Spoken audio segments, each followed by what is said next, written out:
Join us as we delve into the gripping tale of the USS Indianapolis, CA-35, a ship with a pivotal role in World War II's Pacific theater. From its secret mission delivering crucial components for the atomic bomb to its tragic sinking and the harrowing survival story that followed, this video explores the heroic efforts and heartbreaking challenges faced by its crew. Discover the untold details of resilience, sacrifice, and the enduring legacy of one of the most dramatic episodes in maritime history. During World War II, in July 1945, the USS Indianapolis was given the go-ahead for a highly classified mission that would be crucial to the country's security. It was to travel to Tinian Island with enriched uranium, which at the time made up roughly half of all uranium-235 in the world, and other components needed to assemble the atomic bomb known as Little Boy, which was scheduled to be dropped on Hiroshima a few weeks later. As part of the Manhattan Project, on July 16, 1945, at around 11:29:21 GMT, an implosion-type plutonium bomb test was conducted, which was called the Gadget, and had the same design as the Fat Man bomb that exploded over Nagasaki later on. This test was codenamed Trinity. Not many hours after the Trinity test, the Indianapolis left from Hunters Point Naval Shipyard in San Francisco on July 16, 1945. From San Francisco to Pearl Harbor, she achieved a record-breaking speed of 74.5 hours with an average speed of 29 knots, which is 54 kilometers per hour, or 33 miles per hour. After arriving at Pearl Harbor on July 19th and racing ahead alone, she made a journey to Tinian, where she delivered the components of the atomic bomb on July 26. After this mission, the Indianapolis was subsequently transported to Guam, where several crew members who had completed their tours of service were relieved by other sailors. On July 28th, she departed Guam and set sail for Leyte. The crew of the Indianapolis, which had just taken in new members, was to head to Leyte, where they would undergo training as they were to proceed to Okinawa to join Vice Admiral Jesse B. Oldendorf's Task Force 95.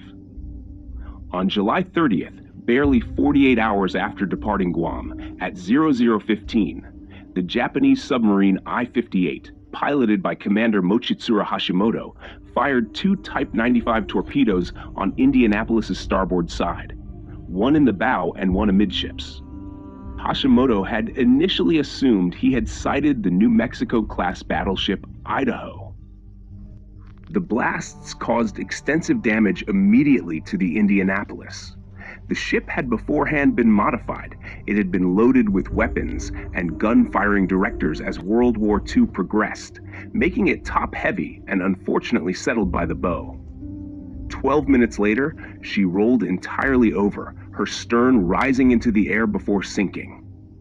The ship sank with approximately 300 of its 1,195 crew members. With few lifeboats and many people without life jackets, the rest of the crew was left floating around randomly at sea. A total of 890 men had initially survived the sinking ship when it was hit by the enemy. As they awaited rescue, tragedy struck in the form of hundreds of sharks drawn to the scene. These sharks, predominantly oceanic whitetips and tiger sharks, were driven by the scent of blood and the distress of the survivors. They quickly began picking off the dead and wounded, and even attacked those still struggling in the water. The harrowing ordeal led to a devastating number of fatalities attributed to shark attacks, ranging from a few dozen to an estimated 150. This event marked one of the deadliest shark attacks on humans in history, highlighting the desperation and terror faced by the men of the USS Indianapolis. Despite the gruesome threat of sharks, most of the deaths among the survivors were ultimately attributed to exposure, salt poisoning from seawater, severe thirst, and dehydration under the relentless sun. The combined effects of these harsh conditions, compounded by the lack of fresh water and food, further exacerbated the already dire situation. This tragic episode underscored the resilience and courage of those who endured, as well as the urgent need for improved naval rescue protocols and equipment to prevent such disasters in the future. Throughout this whole ordeal, the Navy headquarters were unaware of the ship's sinking until survivors were discovered in the open ocean 3.5 days later. Around 10:25 on August 2nd, while conducting a routine patrol flight, Lieutenant Wilbur Gwynn and Lieutenant Warren Caldwell, as well as Bill Kitchen piloting a PBY-2 Catalina, spotted the men who were drifting atop the open ocean. Gwynn dropped a life raft and radio transmitter right away, and all air and surface units equipped to perform rescue operations were immediately dispatched to the scene. A significant portion of the survivors were injured, and they were all victims of shark attacks, weather-related illnesses, hypothermia at night, and heat exhaustion during the day, severe desquamation from extended exposure to salt water and bunker oil, and malnourishment due to dehydration and hypernatremia.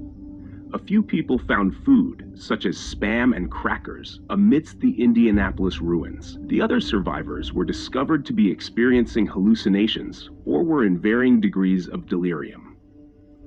Of the 890 men who were said to have survived the initial sinking of the vessel, only 316 of them were left when help eventually arrived. Two of the rescued survivors, Robert Lee Shipman and Frederick Harrison, died in August 1945.